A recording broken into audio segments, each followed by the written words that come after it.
All right, if you guys have made it through all of my shaky camera videos, this is me. I am Brandon. I am on Discord as I'm Your Hero, and this is EndFaze Games. I've been kind of racking my brain about making this video over the last few days, and there's a lot of, I wouldn't say negativity going on in the sorcery community, but there is some opinions going around. There's some uproar of some things that are going on, and I kind of wanted to do a raw from the heart video, obviously with my face in it this time. I've done a lot of gameplay videos, I've done a lot of screen recording videos, and the main focus that I wanted to make this channel moving forward is kind of raw videos. I want to do raw gameplay videos. I want to do raw videos like this. And I wanted to try and stay away from a script, kind of. Just go from, what's on my mind, coming from the heart, and just giving you guys my opinions. So to start from the very beginning, I was I grew up playing Pokemon base set from way back in the day, obviously. And then I kind of got out of TCGs as I, grew up a little bit, 16, 17, 18 years old. I've played video games for my entire life. And outside of just working my normal jobs, I've kind of always dabbled in TCGs, and I've always played video games. So the last few years, after the pandemic and everything, and sort of in the heart of it, I guess, I found my way into like Facebook Marketplace, and I had somebody mention MetaZoo to me. So I will compare a lot of Sorcery and what I do TCG wise to MetaZoo because I know it the best, and to Pokemon. So right now there's a lot of rumblings with Sorcery as far as you have reprints, you have different waves of Arthurian legends that are hitting store shelves, you have different deck requirements, you have all sorts of things that are causing players to kind of trip out a little bit. The first that I could think of was when Team Covenant ran out of boxes. The prices of the beta boxes went through the roof. And if there's one thing that I've learned through MetaZoo is that investing in TCGs is a slippery slope. Obviously, as a TCG player, you don't want your cards and your collectibles to have zero value. But then again, with the way that Sorcery is compared to other games, these boxes are geared to have certain cards keep their value. You have the curios, you have the chase cards, you have the foils. Outside of those and Alpha, obviously, which were part of the Kickstarter, the boxes, in my opinion, are sort of game PC. And that's a hot button topic as well. Players want flashy cards in their deck. Like if you go to a Gen Con or a Sorcery Con, you're likely going to sit across from a person that has a blinged out deck. They're going to have foils. They're going to have the expensive versions of the cards and stuff like that. You'll also just have the game player. You'll have non-foil versions, basic versions. They're not going to be playing alpha cards, stuff like that. So with that being said, when Team Covenant ran out of boxes, the price went up. Everybody was kind of upset about that. And then Sorcery got some beta back into stores again. And then those prices went back down. The one variable in all of this is also the rip and ship model that is kind of new territory for TCGs, at least for me. Whatnot is a big thing right now, and a lot of people go on their phone and in the middle of the night, any time of the day, can just buy 3, 4, 5 packs of cards. You don't have to buy a whole booster box or something like that, and you can just get them ripped on screen and they're sent to your house. Those prices are obviously, well, not obviously, but they're often a little bit more inflated than if you were to buy a pack at your store. Obviously, you have somebody, you're using a service, you're using Whatnot, the seller has to, pay a fee to Whatnot, sort of like eBay and stuff like that. And the buyer, you know, you're paying a premium to have it ripped in front of you, and then you have to have it shipped to you. So I think that is kind of the elephant in the room, sort of, when it comes to, you know, TCGs. And I'm not saying that whatnot is a bad thing, but there is that.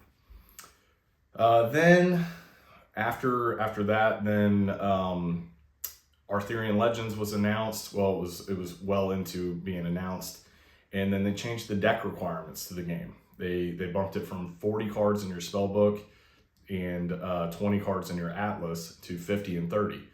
And a lot of players were, you know, upset, I guess is the word, that this was going to mess up the consistency of their decks.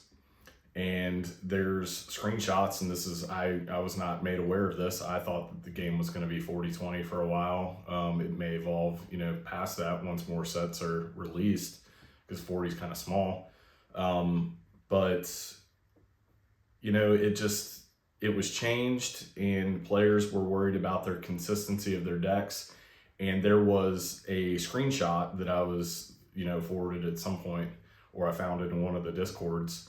And it was, the goal of the game was to be 60-40 at some point. So most of sorcery players and collectors are aware of Magic the Gathering. And Magic the Gathering's most popular format is Commander, and it's a 100-card singleton format, 4-player mode of playing the game. There's different formats of playing Magic. Commander is largely the most popular format, and it's a 100-card format.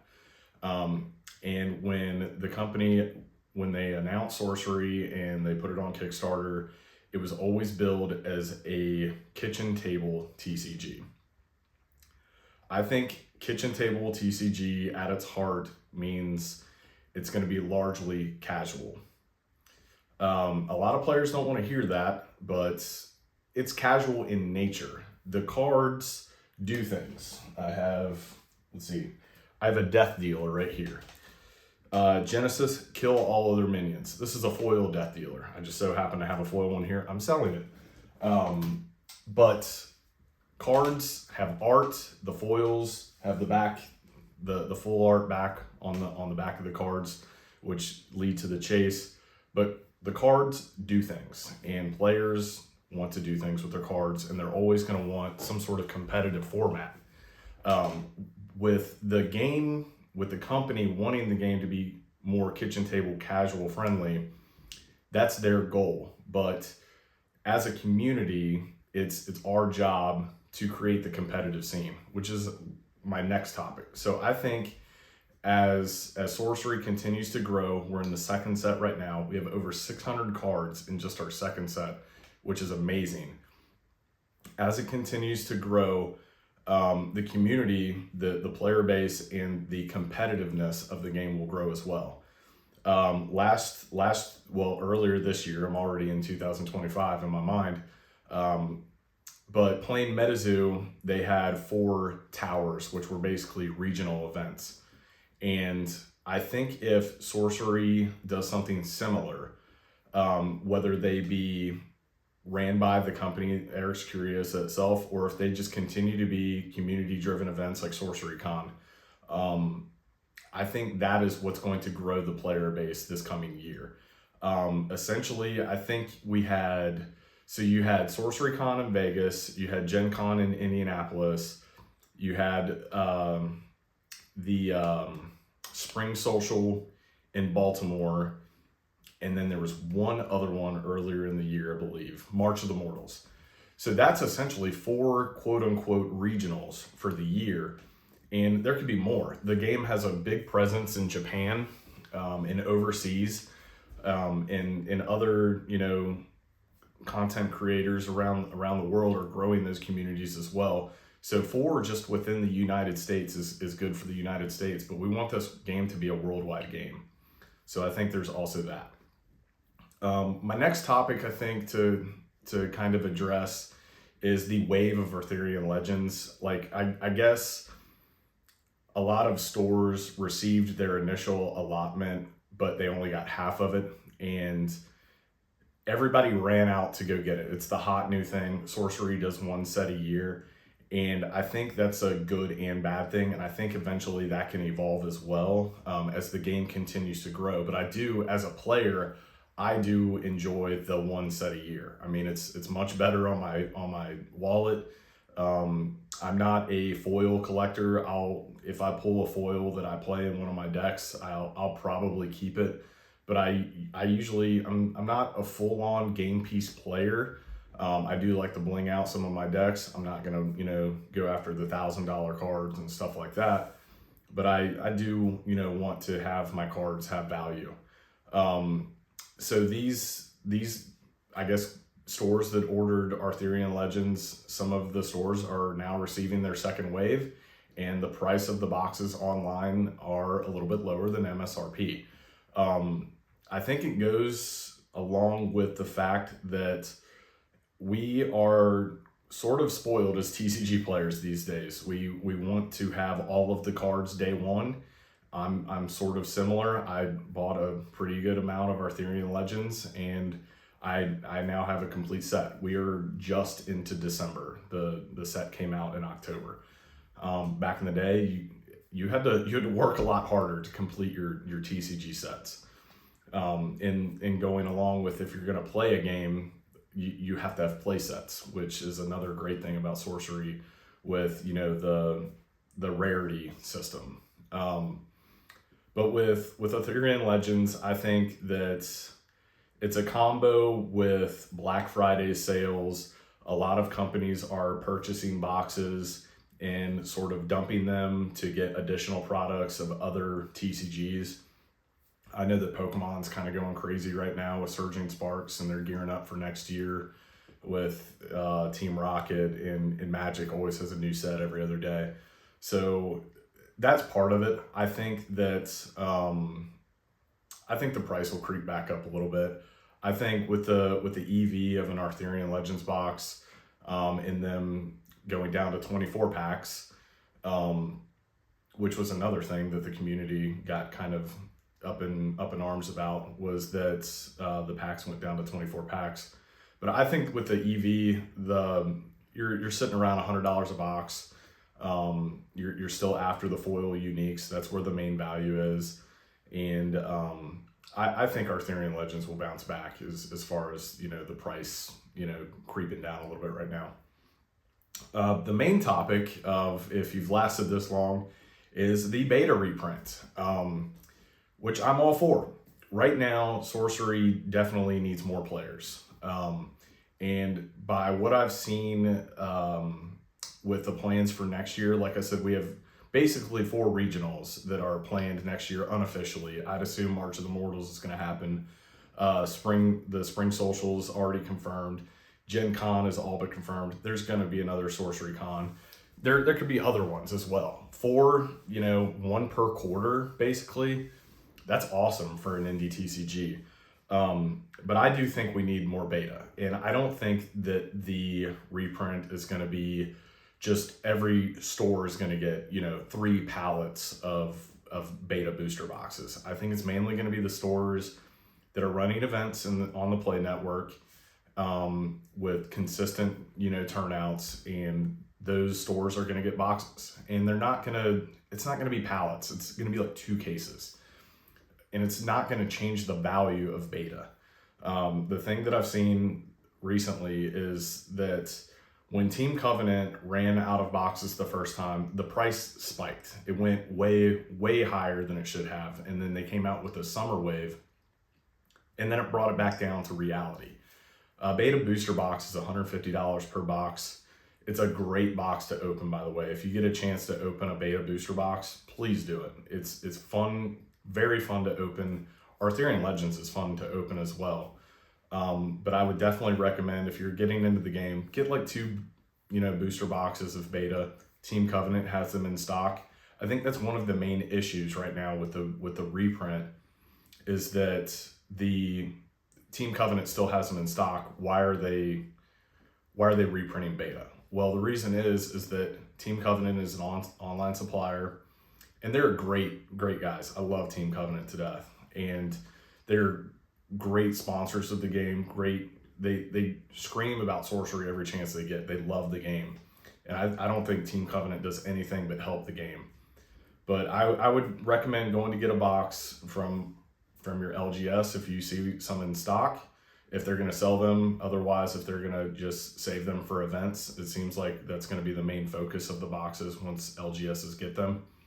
But with the reprint coming, I don't think it's going to be that big, and I just think it'll help the game. The last one that I kind of forgot, my main focus of kind of going off the top of my head, is that the one other thing about Arthurian Legends was that people were kind of upset about the elites. I've heard them called, with the sirs, the knights, and the dames in the deck, in the sets, of them being printed at elite rarity, but they're unique on the card. And I think that's just their, it's Sorcery's way of the legendary rule in Magic. You should only have one of those in your deck. They could have just made a legendary rule on the card, but why not with the rarity system? Just use the rarity system and you're good. So yeah, I know I'm probably forgetting a few things here and there, but I basically just wanted to put my face on camera and talk a little bit. I think as a community, we just need to focus on growing the game and staying positive, and just letting the company do what they're going to do. Eric's Curiosa is a great company. I think they're going to do great things with the game. I'm looking forward to the Dragon Lord set. I think it's a little small, but the cards look great. I'm sure it'll evolve the game a little bit, as we gear up to whatever the next set's going to be. And yeah, I just wanted to talk to you guys. I appreciate you guys so much for hanging in with my shaky camera videos. And I've got a new camera stand here. I'm going to be doing some more gameplay videos. Here locally in Cincinnati, we have a tournament on December 10th at Trading Card Academy. It's in Harrison, Ohio. That's a Tuesday. I know that's a little rough for some people to make, but there should be a good crowd there. And then that same Saturday, we have one in Newport, Kentucky, that is, right outside of downtown Cincinnati, and that is at Thieves Guild. Both of these tournaments are win-a-box tournaments, and we have a good pocket of players here in Ohio and Kentucky. We have guys down in Lexington that come up. I go down to Lexington and play. That's where I filmed most of my gameplay videos. And I'm going to be filming some more gameplay this weekend, and definitely during the upcoming tournaments. So thanks for finding the channel. This is EndFaze Games, and I'll see you guys next time. See ya.